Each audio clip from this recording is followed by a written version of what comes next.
ETF index mutual funds నేర్చుకుని stock మార్కెట్లో రాణించాలనుకుంటున్నారా? వెంటనే ఈ నెంబర్కి కాల్ చేయండి. సుమన్ టీవీ ప్రేక్షకులకు నమస్కారం. త్వరలోనే వెండికి కూడా హాల్ మార్కింగ్ ప్రక్రియను ప్రారంభించబోతున్నాం. బంగారం రేటు ఒకవైపున పెరుగుతూ ఉంటే మరోవైపున శరవేగంతో వెండి రేటు కూడా దాంతో పోటీ పడుతూ పెరుగుతోంది.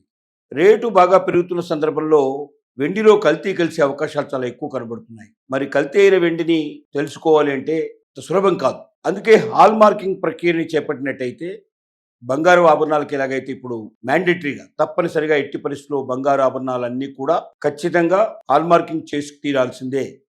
హాల్ మార్కింగ్ లేకుండా ఏ ఆభరణాన్ని ఏ వ్యాపారస్తుడు కూడా అమ్మడానికి వీల్లేదు. అలా అమ్మినట్టయితే అతనికి శిక్షలు పెనాల్టీలు అమలు పరచబడుతుంది. అందువల్ల దేశంలో బంగారు ఆభరణాలు కొనేటువంటి ఏ వినియోగదారుడైనా ధైర్యంగా భయం లేకుండా బంగారు ఆభరణాలు కొనగలుగుతున్నాడు. హాల్ మార్కింగ్ ఉండటం వల్ల దాంట్లో ఏదైనా తేడా వస్తే ఆ మార్కింగ్ ఇచ్చిన వాళ్ళు ఎవరున్నారో వాళ్ళు దానికి జవాబుదారీ అవుతారు. వాళ్ళ దగ్గర నుంచి ఆ డబ్బంతా వసూలు చేయడానికి అవకాశాలు ఉన్నాయి. కాబట్టి ఎట్టి పరిస్థితుల లోపల హాల్ మార్కింగ్ ఉన్న ఆభరణాలు 100% గ్యారంటీ అనేటువంటి పద్ధతి లోపల ప్రామాణికంగా ఇవాళ దేశం లోపల వినియోగదారులందరూ నిర్భయంగా దాన్ని వాడగలుగుతున్నారు. అలాగే వెండిలో కూడా మరి రోజు రోజుకు వెండి ధర పెరుగుతున్న సందర్భంగా వెండి కూడా కాస్ట్లీ ఐటమ్గా తయారవుతున్న రోజుల్లో భవిష్యత్తులో వెండి లోపల కల్తీ ఎక్కువ కలుస్తున్న భయంతో వెండికి కూడా హాల్ మార్కింగ్ కంపల్సరీ చేస్తే ఎలా ఉంటుంది అనేది ప్రభుత్వం ముందున్న ఆలోచన.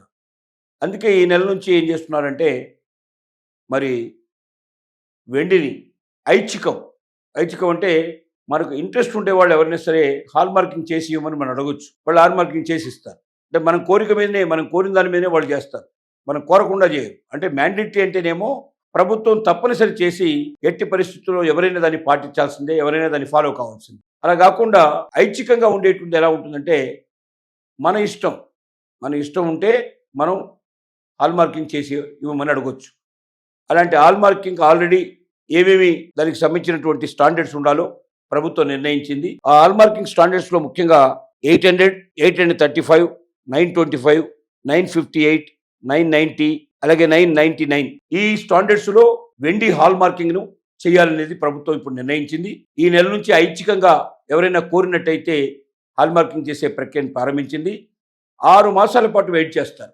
ఈ 6 మాసాల పాటు వెయిట్ చేసిన తర్వాత 6 మాసాలు చూసి 6 మాసాల లోపల ఒకవేళ బాగా డిమాండ్ పెరిగితే ఎక్కువ మంది ఐచ్ఛికంగా చేయించుకోవడానికి సిద్ధపడి హాల్ మార్కింగ్ చేయిస్తూ పోతున్నట్టయితే హాల్ మార్కింగ్ డిమాండ్ పెరిగినట్టయితే దీన్ని ఖచ్చితంగా మరి మ్యాండేటరీ చేసి ప్రభుత్వం నుంచి దీనికి జీవో వెలువడి వెండి సంబంధించిన వస్తువులన్నీ కూడా హాల్ మార్కింగ్ చేయాలని చెప్తారు. ముఖ్యంగా వెండిని హాల్ మార్కింగ్ చేయడంలో ఉన్న ఇబ్బంది ఏంటంటే చిన్న చిన్న వస్తువులు కూడా తయారు చేస్తారు. చిన్నవి మనం చూస్తుంటాం. ఇంట్లో వాడేటువంటి సామాన్ల కింద అయితే స్పూన్ల లాంటివి అలాగే చిన్న వస్తువులు కూడా కొన్ని తయారు చేస్తారు. అలాంటివి మరి హాల్ మార్కింగ్ చేయాలంటే కాస్ట్ చాలా తక్కువ ఉంటుంది కాబట్టి దాంట్లో ఇబ్బందులు చాలా ఉన్నాయి. అలాగే హాల్ మార్కింగ్ని మరి మెట్టల కింద ఇంకా రకరకాల ఆభరణాల కింద కూడా చేస్తుంటారు. దాని కాస్ట్ చాలా తక్కువ ఉంటుంది.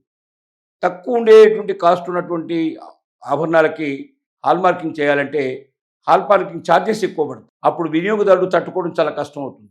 ఎందుకంటే తను కొనేటువంటి దాంట్లో హాల్ మార్కింగ్ ఛార్జెస్ పడితే తను భరించలేడు. బంగారంలో అయితే అంత కాస్ట్ ఉంటుంది కాబట్టి హాల్ మార్కింగ్ ఛార్జెస్ చాలా స్వల్పంగా ఉంటుంది కాబట్టి అది ఎవరికి పెద్దగా కష్టం అనిపించదు, కట్టేటప్పుడు కూడా ఇబ్బంది అనిపించదు. కానీ వెండి రేటు తక్కువ ఉంటుంది కాబట్టి చిన్న వస్తువులు వెండితో తయారు చేసినప్పుడు దానికి హాల్ మార్కింగ్ ఇస్తే కొంచెం ఇబ్బంది అవుతుందనే ఉద్దేశంతో ప్రభుత్వం ఆలోచనలో పడింది.